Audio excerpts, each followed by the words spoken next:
Good day everyone! This is Aldon Francia and welcome back to my channel!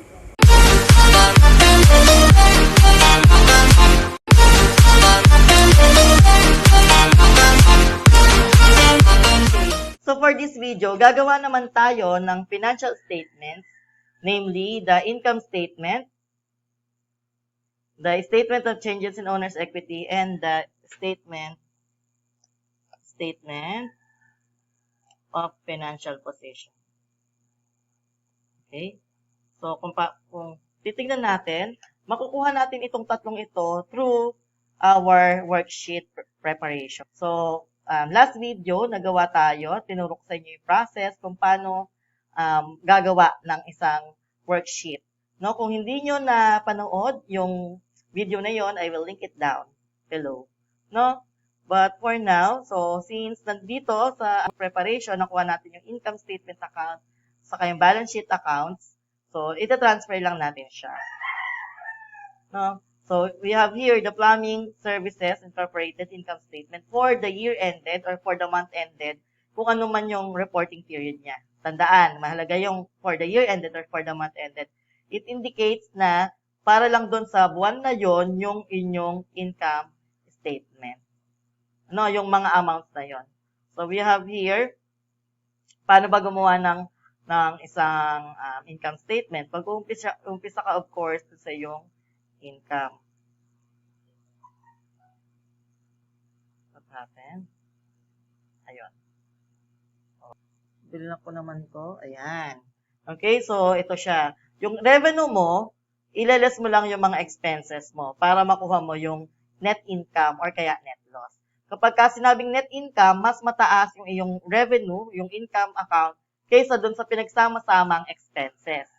So, for example, kagaya nito, balikan natin yung income statement natin. So, meron kang cleaning revenue ng 1,576,340. So, ilalagay mo siya dito. Okay? Now, lahat ng expenses, i-add mo siya lahat for you to be able to get the total expenses. So, we have here, kinopya ko na yan kanina, we have here the salaries expenses. Okay, salaries expense, which is this one. 1,033,300. We have the rent expense also. So, ito yon, 60,000. So, we have here the delivery expense, 43,740. The interest expense, 122,000. Yan yun, tama. We have here the miscellaneous expense, 70,340. And the insurance expense, 27,000. The plumbing expenses, 53,240. And the depreciation expense, which is 135,000. Okay, so from there, i-add mo lahat tong expenses na to for you to be able to get the total expenses. Now, anong gagawin natin after that? So, yung total expenses mo, i-deduct mo siya from your income account, from your cleaning revenue. Meaning, kailangan mong ibawas yung lahat ng nagastos sa yung income doon sa kinita mo for you to be able to get kung magkano ba yung neto, kung magkano ba yung natira after i-deduct yung mga expenses. So, for this one, meron kang net income na 31,720. Meaning, mas mataas yung iyong income account kaysa sa expenses. So, ibig sabihin, may tinubo ka. Pero kung halimbawa, mas mataas itong expenses, halimbawa, itong expenses ay 1,800,000, ibig sabihin, meron kang net loss na 223,660. Okay? So, ulit, kapag mas mataas yung income kaysa sa expenses, meron kang net income. Pero pag mas mataas itong expenses kaysa dun sa income account, meron kang net loss o lugi. Okay? From here, pwede na natin makuha yung ating statement of changes in owner's equity. Tandaan na ito ay hindi pwedeng mauna yung income statement, yung statement of financial position dun sa income statement. Hindi.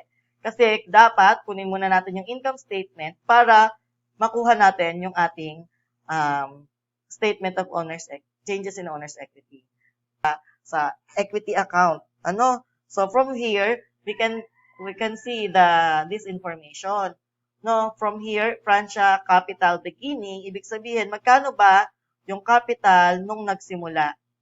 Yun. So, from that, yung unadjusted trial balance natin, we have here 565,600. Okay? So, 565,600. Okay? And then, meron bang additional investment? Kung merong additional investment na ginawa yung ating owner, idadagdag natin. For this certain problem, wala naman. And then, yung profit, saan natin makukuha yung profit? Ito siya, yung kinompute natin. Kaya, hindi pwede na mauna yung statement of changes in owner's equity kaysa dun sa income statement. Kasi, magkadugso nga siya. And then, itong dalawang to, additional investment, saka profit, i-add mo siya. And then, for you to be able to get the total. Na, total. Next, ilalas mo yung withdrawals. Nagkaroon ba tayo ng withdrawals? Yes. Meron siyang withdrawals na 100,000. So, ilalas mo yung 100,000 and then makukuha mo yung ending capital nung iyong, ayun nga, yung inyong ending capital. So, 497,320 ay gagamitin natin siya as the capital account dun sa ating statement of financial position. So, ayan. So, yung statement of financial position naman, ibig sabihin, ano na yung, from the opening of the business up to December 31, kaya to, minsan nilalagyan to ng as of, or kaya simply December 31, kasi dito mo makikita, ano na ba yung nangyari sa business. So, yung from the word itself, what is the position of the business now? So, dito, kailangan nating i-identify ano yung mga assets, liabilities, and owner's equity accounts na makikita natin dito. No? So, ito, yung mga balance sheet, this time around, kailangan mo pa siyang i-identify if it is an asset, if it is a liability, or kaya it is an equity account. Then, pag na-identify na natin, yung assets and liabilities, nahati pa siya sa dalawa. Yung tinatawag natin na current, saka non-current. Yung current assets, ito yung mga assets na pwede magamit ni business from sa loob ng isang taon. Okay? So, pag current, tandaan na nagagamit siya or nababayaran siya sa loob ng isang taon. Pag non-current, ito naman yung nagagamit for more than a year or kaya nababayaran for more than a year. For this one, yung current assets natin, kagaya itong mga to, kagaya ng cash, di ba? Yung cash, nandito siya, dun sa ating trial, dito sa ating worksheet, yan, cash, transfer mo lang naman siya dun sa iyong balance sheet. Pero kailangan mo i-identify ano yung current, ano yung non-current, ano yung assets, ano yung liabilities, at ano yung owner's equity. So, for this one, meron tayong 4 na current asset. Kasi yung cash, ginagamit siya daily, di ba? So, hindi naman siya umaabot ng isang taon. Yung accounts receivables natin, collect naman tayo, di ba? Minsan, sa loob ng isang buwan, hindi naman siya umaabot ng isang taon. Yung prepaid insurance natin, nagkakaroon tayo ng mga insurances, di ba? At nagagamit natin siya for a month, o di ba? Or less than a year. And yung plumbing supplies natin, of course, during the normal operation ng ating business. So, ito-transfer lang natin siya dito. Yung mga amounts na yan, nakopya ko na kanina. So, we have 117,880 for cash. For accounts receivables, we have 264,940. Yan. For prepaid insurance, we have this 7,000. And for plumbing supply, 20,500. Okay? So, yung lalagyan mo siya ng total, and that total is 410,320. Kailangan mo i-total yung current assets. Now, meron tayong mga non-current assets dyan. Yung mga non-current assets, ito naman yung mga assets na nagagamit ng business for more than a year. So, ano ang mga examples niyan? Yung building, yung land, yung mga equipments. So, for this one, meron ba tayong non-current asset? Yes, meron tayong land at saka building. Okay? So, si land, copy lang natin yung amount. Magkano yung amount? 180,000. So, this one. So, si building, 1,850,000. So, kasama siya. But, kung papansinin, meron siyang accumulated depreciation. No? So, nasabi ko na to before, na yung accumulated depreciation ay naibabawas siya o ibinabawas natin siya dun sa asset natin because it is called a contra asset account. So for this one, so since nakalagay siya sa building, accumulated depreciation building, this one, ililist natin siya dun sa 1,850,000 for us to be able to get this 1,259,000. Yun na yung net value as of that moment. No? So, ito yun, accumulated depreciation to. And then, itong dalawang non-current asset, i-add mo siya for you to be able to get the total non-current assets. And then, itong dalawa, sige, baba na natin to para mas pabilis. Itong total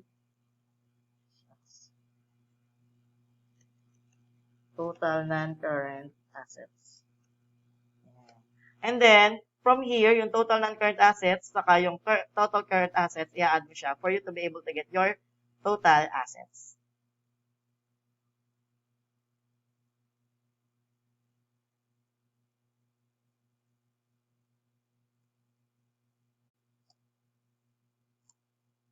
Okay. So, yan yung total assets mo. Diba? Tandaan na yung assets mo must be equal to your liabilities plus owner's equity. Yun yung basic accounting equation. So, dito, kailangan maging balance yung total assets mo saka yung total liabilities and equity for you to be able to know na tama yung ginawa mo. So, for the liability naman, siyempre, kailangan din nating alamin yung current liabilities.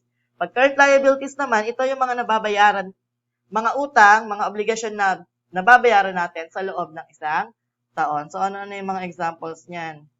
So, we have here the accounts payable. So, dito rin yan. Ayan, we have here the accounts payable. The unearned cleaning revenue. Okay? So, si mortgage payable ba?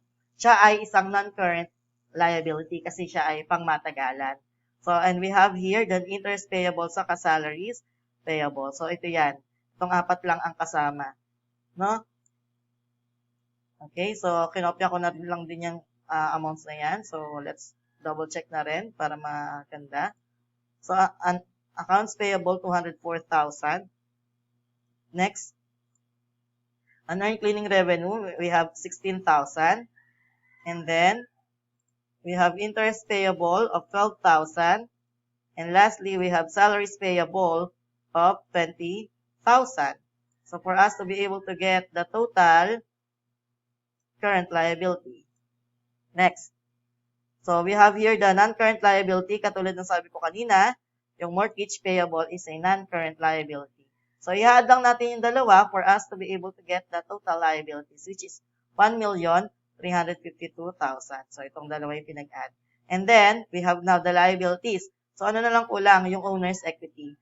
So, na-compute na natin yan kanina. Yung owner's equity, itong Prussia Capital, ilalagay natin yan itong amount na to. Itong na-compute natin sa statement of changes in owner's equity, which is 497,320. So, yun yun. Okay? And then, from there, i-add mo yung total liabilities mo saka yung capital for you to be able to get the total liabilities and owner's equity. Okay? Let's see. Kung balance nga ba? 1,849,320. 1,849,320. Ibig sabihin, tama yung nagawa natin na statement of financial position. Okay? So, that's it, guys. So, hopefully ay natutunan ninyo kung paano yung process, kung paano gawin yung tatlong statement, which is the income statement, the statement of changes in owner's equity, and the statement of financial position. Okay? So, if you have questions, don't hesitate to ask in the comment section. And don't forget to subscribe and hit the notification bell para maging updated kayo sa mga susunod na pang videos. Okay? And one more thing, gagawa pa ako ng videos sa mga, yung susunod kong video ay tungkol naman sa current assets, current liabilities, non-current assets, and non-current liabilities. Okay? So with that, thank you so much and have a nice day. Bye-bye!